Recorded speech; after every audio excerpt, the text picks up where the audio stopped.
I'd like to share some examples of narrative poetry that my students from last year wrote. I know I shared this in class, but I want to show you. It's called Until Next Time. I peeked into the doorway as I heard my grandmother was coming. I looked down the stairway and saw her beautiful red hair. Excited, I sprinted down the stairs and gave her a massive hug. She looked down at me confused as she asked, "Who is this?" "Anna, Anna B., your granddaughter," I replied, looking up at her. "Oh, yes, of course," she replied with a smile. "Want to color?" I asked, knowing that it was her favorite thing. We walked downstairs and picked out a beautiful coloring page. We used purple, pink, green, blue, yellow, all the colors possible. "What is your favorite color?" she asked. "Blue. What's yours?" "Yellow," she responded. We continued coloring the beautiful coloring page, and 5 minutes later she asked again, "What's your favorite color?" I yet again responded, but this time I said, "Pink. What's yours?" "Yellow," she said again. We finished the picture and hung it up in my basement. "Gorgeous," I said. "Gorgeous," she said. "What's your favorite color here?" she asked yet again. This time I replied, "The light pink. What's yours?" "The bright yellow," she replied. "I think that color is really pretty," I said excitedly. "You've got good taste." I would keep on patiently answering the question, even though it would be asked multiple times, as I knew she had Alzheimer's. "Anna, it's time for Grandma to go," I heard my mom call faintly. We walked up the stairs sadly, as we knew she had to go. "Goodbye, my sweet Anna," she said, as I gave her a big hug. "Until next time," I replied. "Until next time." She walked to the car. As she drove into the darkness and waved goodbye, I knew I wouldn't see her for a long time. Maybe never again. Here is another example of a narrative poem written by a student named Jackson, and he wrote it about a trip to the Boundary Waters. It was time to go. We packed our bags and hit the road. It would be a while. We would be driving for many miles.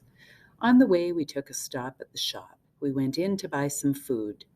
We then went to the car and decided to hit the road with a long way to go. This drive felt very slow, but I saw a sign, then I knew that we made it to Ely. We then got on our boat that we brought to the docks a couple more hours to get to our spot. We got to the site where we unpacked and set up the tent. After it was up, we ate some food and went in for the night.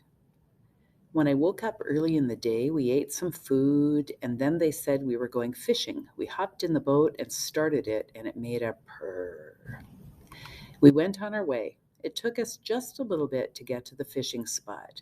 We pulled out the rods and got ready. We casted, and we got a couple of bites. The first catch of the day. What a sight! A smallmouth bass off a slip bobber and jig. Then I felt like more fish were on the way. I could feel it, and in no time there we were catching fish left and right. There were so many bites. Fish, fish, fish, one after another. We caught so many, all different sizes, so many fish, it blew my mind. We went back to camp with a smile on our faces, so tired and exhausted. We went straight to the tent and went to bed.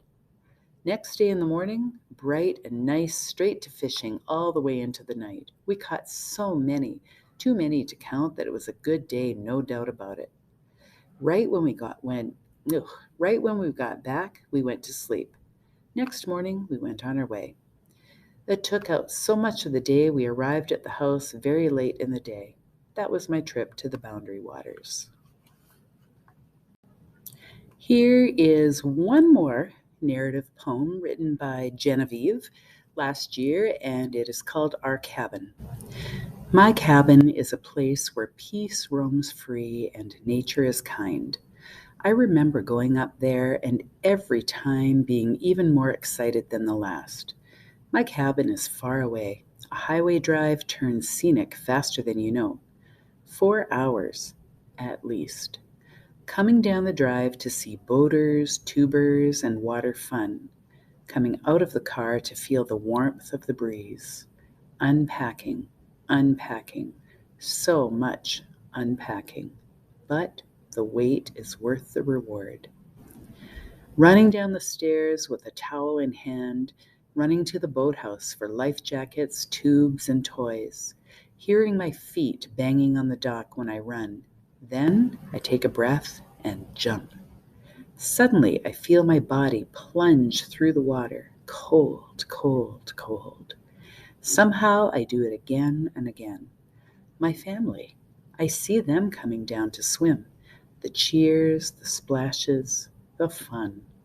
Somehow, with a home 4 hours away, this feels like home all summer.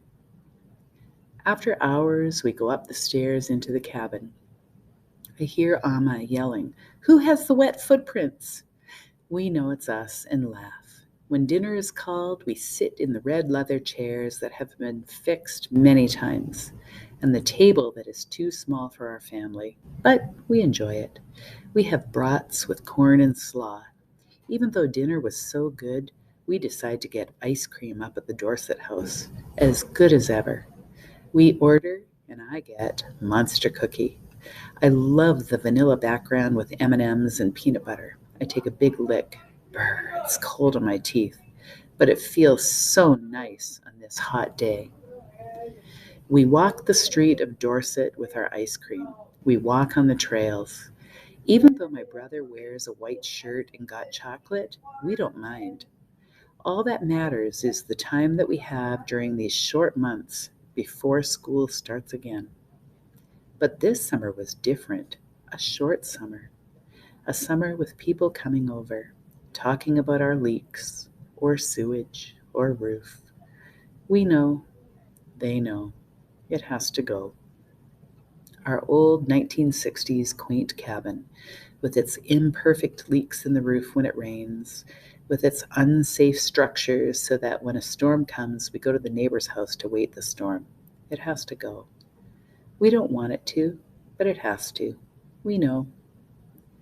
So we end this summer early, knowing that it will be new and improved next year when they come back, knowing that it won't be the same, but it will be better. Laying and drawing plans, putting them into action, saying goodbye, taking pictures, leaving our small 3-bedroom, 1-bathroom house with no AC, going up the driveway for the winter, saying goodbye, getting a video of an excavator tearing it down, mixed emotions, sad, but knowing that new memories will be made, seeing the monthly updates, now knowing in June we will see it again, not the same, but new, waiting, waiting, knowing what will come, new memories to be made, our cabin.